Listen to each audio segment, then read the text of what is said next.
بسم اللہ الرحمن الرحیم الحمدللہ رب العالمین والصلاة والسلام علی رسولہ الامین محمد وعلی آلہ وصحبہ اجمعین اما بعد۔ ہر قسم کی حمد و ثنا تعریف و توصیف اللہ رب العزت ذوالجلال کے لیے لائق و زیبا ہے، اور درود و سلام ہو نبی اکرم صلی اللہ علیہ وسلم پر۔ محترم ناظرین، فتنوں کا زمانہ ہے اور دین کے نام پر جو فتنے ہیں ان کی بہت زیادہ کثرت ہے۔ پچھلے کئی دہائیوں سے جو فتنہ چل رہا ہے، ان فتنوں میں سے ایک فتنہ جو فتنے چل رہے ہیں ان فتنوں میں سے ایک فتنہ اخوانیت، تحریکیت یا جماعت اسلامی کا ہے، جو تینوں ایک ہی فکر ہے، کیونکہ جماعت اسلامی کی فکر ہی اخوان المسلمین نے اپنا کر کے، جیسا کہ سید قطب نے اپنایا اور اس کو آگے بڑھایا۔ اس فکر کے سب سے بڑے مبلغ جو دور حاضر میں گزرے ہیں ان کا نام یوسف القرضاوی ہے۔ یہ جامعہ ازہر کے فارغ تھے اور مصر کے تھے، پھر انہوں نے قطر میں پناہ لی اور اس کے بعد وہاں سے اپنے افکار و نظریات جو باطل تھے اس کی نشر و اشاعت کرنا شروع کی۔ پورے عرب میں بالخصوص لیبیا، یمن اور شام اور ان جیسے ممالک میں عرب بحاریہ کے نام پر جو مظاہرات ہوئے اور لاکھوں سنی مسلمان کا قتل ہوا، مزید یہ کہ عورتیں بیوہ ہوئیں، بچے یتیم ہوئے اور کئی ملین لوگ بے گھر ہوئے، ہر طرف افراتفری کا ماحول رہا۔ 15 سے 20 سالوں سے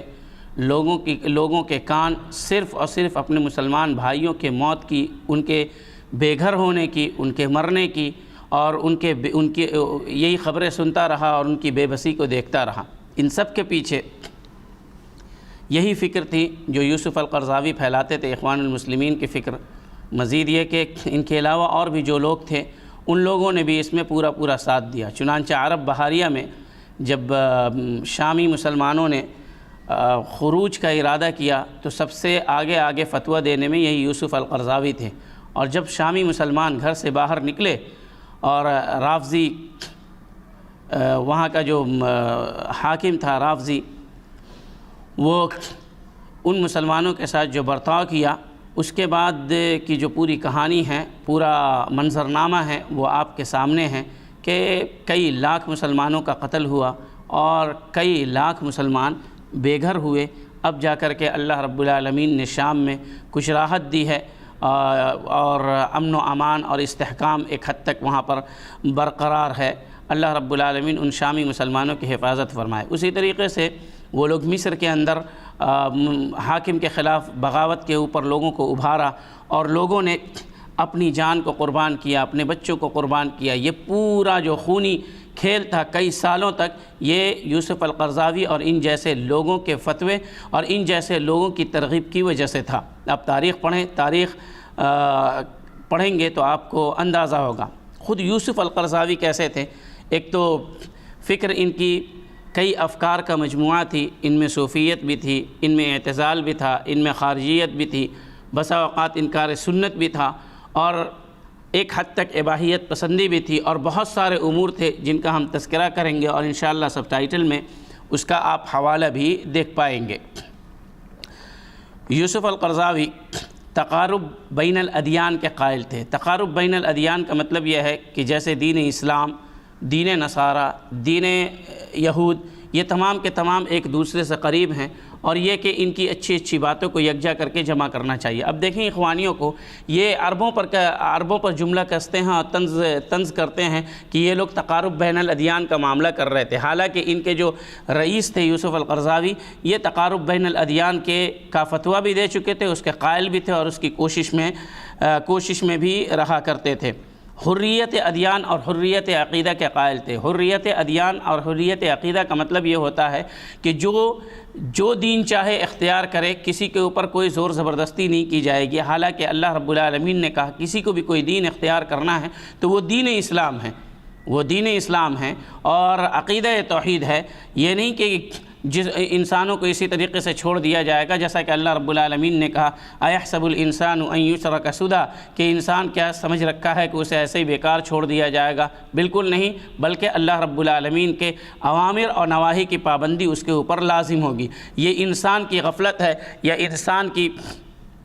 لا علمی ہے کہ وہ اللہ رب العالمین کے دین سے دور رہتا ہے۔ تو حریت ادیان اور حریت عقیدہ کے بھی وہ قائل تھے۔ اسرائیل کے جمہوری نظام کی بڑی تعریف کیا کرتے تھے اور عربوں کے نظام بیعت پر تنقید کیا کرتے تھے۔ ایک مرتبہ کہتے ہیں کہ اسرائیل کا ایک شخص شمعون پیرس ایک چھوٹی سی جماعت کی ووٹنگ اور تائید کے بغیر ہار جاتا ہے، جبکہ ہمارے عرب ممالک میں حکام 99.99% ووٹ حاصل کرتے ہیں۔ یہ کیا ماجرا ہے؟ حالانکہ اگر خود اللہ تعالیٰ بھی اپنے آپ کو ووٹ کے لیے بطور نمائندہ پیش کریں تو وہ بھی اس فیصد کو حاصل نہ کر پائے۔ یہ اتنی بڑی جرأت ہے، اللہ کے حق میں اتنی بڑی گستاخی ہے، جسے سن کر کے شیخ ابن عثیمین رحمہ اللہ نے کہا کہ اگر اس شخص نے جو بات کہی ہے وہ ارتداد ہے، انسان کو مرتد بنا دیتی ہے، اگر یہ توبہ نہیں کرتا ہے تو اس شخص کو قتل کر دیا جائے۔ اللہ کے حق میں ایسی گستاخی بہت شاید ہی کوئی کرتا ہو، لیکن انسان جب ہر قسم کی گمراہیوں کا مجموعہ ہو جاتا ہے اور کتاب و سنت سے جب اس کا تعلق کم رہ جاتا ہے اور ہمیشہ اپنی خواہش پرستی کو دین بنا کر کے پیش کرتا ہے، تو اسی قسم کی باتیں اس کے منہ سے نکلتی ہے، جیسا کہ یوسف القرضاوی نے کہا۔ یہ جو اوپر قول نقل کیا ہم نے، یہ یوسف القرضاوی صاحب کا تھا۔ یوسف القرضاوی منکر سنت بھی تھے، اپنی درایت کی کسوٹی پر پرکھ کر کئی احادیث کا انہوں نے انکار کیا تھا۔ یہود و نصارہ اور دیگر اہل مذاہب کو مسلمانوں کا بھائی تسلیم کرتے تھے۔ وہ کہتے تھے الیہود اخواننا والنصارى اخواننا، وہ کہتے تھے یہ ہمارے بھائی ہیں۔ عورت کے لیے، عورتوں کے لیے جو خواتین ہیں ان کے لیے چند شرائط کے ساتھ، یعنی کچھ کنڈیشنز کے ساتھ فلموں اور ڈراموں میں اداکاری کرنے کو جائز سمجھتے تھے۔ یہ یوسف القرضاوی صاحب تھے۔ گانا گانے اور موسیقی سننے کو، یعنی میوزک وغیرہ سننے کو جائز سمجھتے تھے۔ نیز سنیما گھروں میں جا کر کے فلمیں دیکھنا بھی جائز سمجھتے تھے، اور اس بات کا اقرار کرتے تھے کہ وہ خود بھی فلمیں دیکھتے ہیں، اور ذکر بھی کرتے تھے اپنے انٹرویو میں اور اپنی گفتگو کے اندر، جیسے ڈرامے اور کامیڈی شو جو ہوتے ہیں اس کو دیکھتے تھے، جیسے فلم الارہاب والکباب، لیالی الحلیمہ اور غوار و نور الشریف، یہ مصری فلمیں ہیں، اس کو وہ دیکھا کرتے تھے اور فخریہ اس کو بیان بھی کرتے تھے۔ غیر محرم عورت سے لمس کو جائز سمجھتے تھے، غیر محرم عورت کو چھونا، جبکہ نبی صلی اللہ علیہ وسلم نے فرمایا کہ کسی کے لیے غیر محرم عورت کو چھونا جائز نہیں ہے، بلکہ غیر محرم عورت کو چھونے کا جو گناہ ہے، جو تکلیف ہے، وہ اس سے کہیں بڑھ کر کے ہے کہ ایک انسان کے سر میں کوئی لوہا گھسایا جائے، اس سے جتنی زیادہ تکلیف ہوگی، اس سے کہیں زیادہ تکلیف کسی غیر محرم عورت کو جان بوجھ کر کے چھونے سے ہوگی، جبکہ یہ اس کو جائز سمجھا کرتے تھے۔ صوفیت کی دعوت دیتے تھے۔ صوفیت پوری کی پوری گمراہی پر قائم ہے، جو اللہ اور بندے کی تفریق مٹا دیتی ہے اور کہتی ہے اللہ رب العالمین ہر جگہ ہے، اور قبر پرستی، یہی صوفیت کے آڑ میں قبر پرستی کا بھی کھیل کھیلا جاتا ہے۔ مزید یہ کہ اللہ رب العالمین کے شرک کی جو اللہ رب العالمین کے ساتھ شرک کی جو نشر و اشاعت ہوتی ہے، یہ صوفیت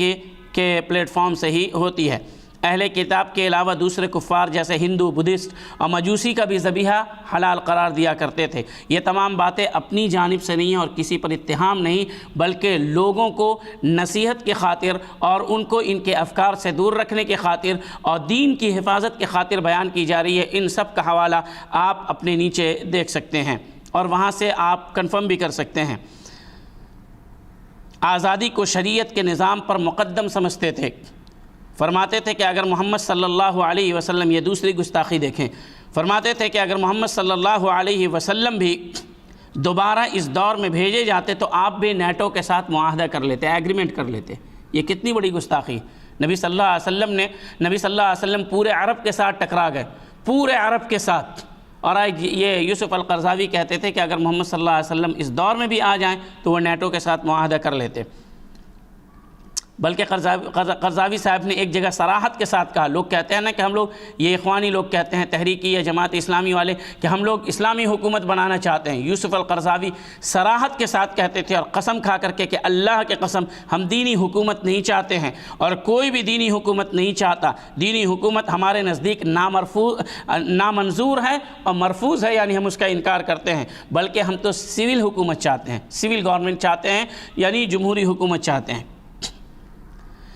اسی طرح جب سلفی علماء خروج اور بغاوت کے خلاف فتوے دیتے اور احتجاج اور مظاہرہ کو فتنہ قرار دیتے اور اس کی ترغیب دینے والے کو جب دعات فتن کہتے، فتنہ والے دعات کہتے، تو یہ یوسف القرضاوی ان کا مذاق اڑاتے تھے اور ان کا استہزاء کرتے ہوئے کہتے تھے اللہ کی قسم، خود اپنے بارے میں وہ کہتے تھے یوسف القرضاوی، اللہ کی قسم میں فتنہ بھڑکانے والا خطیب ہوں، میں فتنہ بھڑکانے والے سب سے پہلے خطیبوں میں سے ہوں، اور جب تک یہ فتنہ باقی ہے میں ہرگز ان فتنہ برپا کرنے والی تقریروں سے باز نہیں آؤں گا۔ پھر یہ دعا بھی کرتے تھے، آپ دیکھیں استہزاء کا یہ عالم تھا کہ وہ اپنے لیے دعا کرتے تھے یوسف القرضاوی کہ اے اللہ تو مجھے فتنہ برپا کرنے والے خطیبوں میں شامل کر دے، مجھے انہی کے ساتھ موت دینا اور بروز محشر انہی کے ساتھ اٹھانا۔ یہ ایسی گمراہیاں تھیں، اس کے علاوہ اور بھی ہیں، ان کی گمراہیوں پر کتابیں لکھی جا چکی ہیں۔ یہ وہ گمراہیاں تھیں جو انسان کے اوپر کفر کی تلواروں کو لٹکا دیتا ہے، جس کی وجہ سے انسان ارتداد کی دہلیز پر پہنچ جاتا ہے۔ اس لیے بعض اہل علم نے ان کے بارے میں کہا، جب ان سے پوچھا گیا تو انہوں نے کہا، ان کی گمراہیوں کو جب پیش کیا گیا تو انہوں نے کہا لولا الورع لکفرتہ، اگر ورع اور تقوی کی بات نہیں ہوتی اور سامنے والے کی جہالت کا اندیشہ نہیں ہوتا تو یہ اپنی بدعقیدگی کی وجہ سے تو کفر کی دہلیز پر پہنچا ہے، میں اسے کافر قرار دیتا، لیکن انہوں نے کافر قرار نہیں دیا یوسف القرضاوی کو۔ یہ ان سلفی علماء کا تقوی تھا، خشیت الہی تھی، ورنہ ہم لوگوں سے ایک بھی غلطی سرزد ہو جائے تو وہ ہمیشہ ہم لوگوں کو کافر سمجھتے ہیں، ہمارے خون کو حلال سمجھتے ہیں۔ سعودی اور مسلم حکمراں جو مسلم ممالک کے حکمراں ہیں، ان سے غلطی سرزد ہو جائے تو ان کے خون کو حلال سمجھتے ہیں، ان کے مال کو حلال سمجھتے ہیں، اس لیے یہ جگہ جگہ دھماکے کرتے ہیں، بلکہ یہ خودکش حملے کو بھی جائز قرار دیا کرتے تھے۔ ان کی فکر ہمارے لیے، تمام مسلمانوں کے لیے اور بالخصوص ہمارے ملک کے لیے بہت ہی زہر آلود ہے۔ ان کی فکر، ان کی کتابیں اور ان کی جو باتیں ہیں بھڑکانے والی، اگر مسلمان اس کو پڑھتے ہیں تو اس سے مسلمان برانگیختہ ہوتا ہے اور اسے حکومت کے خلاف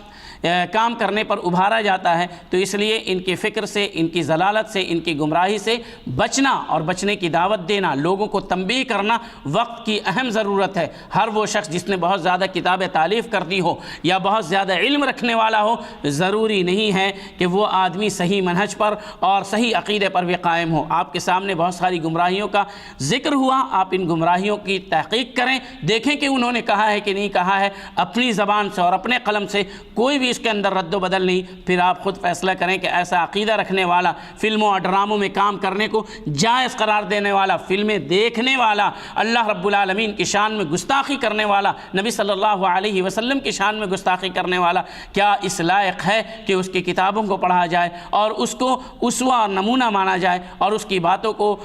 باتوں کو سمجھا جائے اور پڑھا جائے اور اس کے اوپر عمل کیا جائے؟ ہرگز نہیں۔ یہ لوگوں کو گمراہ کرتے ہیں اور لوگوں کے درمیان ایسی فکر کو ترویج دیتے ہیں، ایسے فکر کی نشر و اشاعت کرتے ہیں جس کے ذریعے سے انسان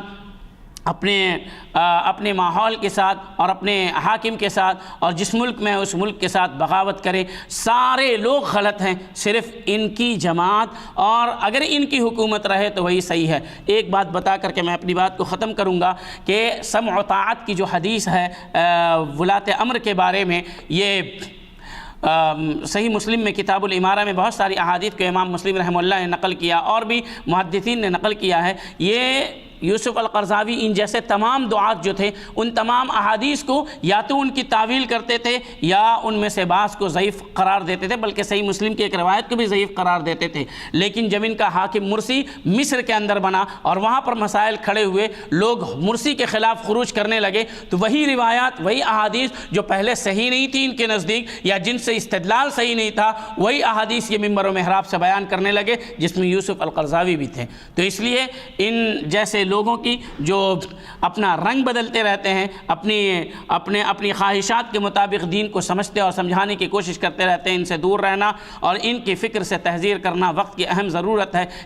تاکہ عوام جو ہے اس کی فکر، اس کا عقیدہ، اس کا منہج سلیم اور محفوظ رہ سکے، اور وہی منہج ان کے دل میں اور ان کے دماغ میں باقی رہ سکے جو اللہ رب العالمین نے کتاب و سنت کی صورت میں دیا ہے، اور نبی اللہ نے اور اس کے رسول نے اس منہج کو ویسے ماننے کا حکم دیا ہے جیسے صحابہ کرام مانا کرتے تھے۔ اللہ رب العالمین سے دعا ہے کہ اللہ رب العالمین ہم سبوں کو ہر قسم کی گمراہیوں سے، ہر قسم کے ان دعات سے جو گمراہیوں کو پھیلاتے ہیں یا گمراہی پھیلانے والوں کا ساتھ دیتے ہیں۔ شیخ الاسلام ابن تیمیہ رحمہ اللہ نے کہا ہر اس شخص کو سزا دینا واجب ہے جو شخص ان گمراہ فرقوں یا ان گمراہ لوگوں کی طرف اپنی نسبت کرے، یا ان گمراہ لوگوں کو پروموٹ کرے، یا ان کی کتابوں کی تعظیم کرے، یا ان کی کتابوں کی نشر و اشاعت کرے۔ ایسے لوگوں کو بھی سزا دینا ضروری ہے، یہ شیخ الاسلام ابن تیمیہ رحمہ اللہ نے کہا ہے۔ چنانچہ یہ گمراہ تو ہیں ہی، لیکن جو لوگ آئیں ان کی تعریف کریں یا ان کو پروموٹ کریں، ان کی کتابوں کی تشہیر کریں، لوگوں کے درمیان ان کے افکار کو پھیلائیں اور ان کو اچھا بنا کر کے پیش کریں، ان کو بھی سزا دینا ضروری ہے۔ جیسا کہ شیخ الاسلام ابن تیمیہ رحمہ اللہ نے اتحادیہ فرقہ کے بارے میں یہ بات کہی، لیکن بکر ابو زید رحمہ اللہ نے کہا گرچہ یہ کلام شیخ الاسلام کا اتحادیہ کے بارے میں ہے، لیکن یہ تمام بدعتی فرقے پر منطبق ہوتی ہے۔ اللہ رب العالمین ہم سبوں کو ہر قسم کی گمراہیوں سے اور گمراہی پھیلانے والوں سے محفوظ رکھے، اس معاشرے کو ہر قسم کی گمراہی سے محفوظ رکھے، اور ہر قسم کے فتنہ پرور دعات سے محفوظ رکھے، دنیا میں جب تک زندہ رکھے دین و ایمان پر باقی رکھے اور زندہ رکھے، اور جب ہمیں موت دیتے دین و ایمان کے اوپر موت دے۔ آمین۔ اقول قولی ھذا استغفر اللہ لی ولکم ولسائر المسلمین انہ تعالی جواد کریم ملک بر رؤوف الرحیم۔ والسلام علیکم ورحمۃ اللہ وبرکاتہ۔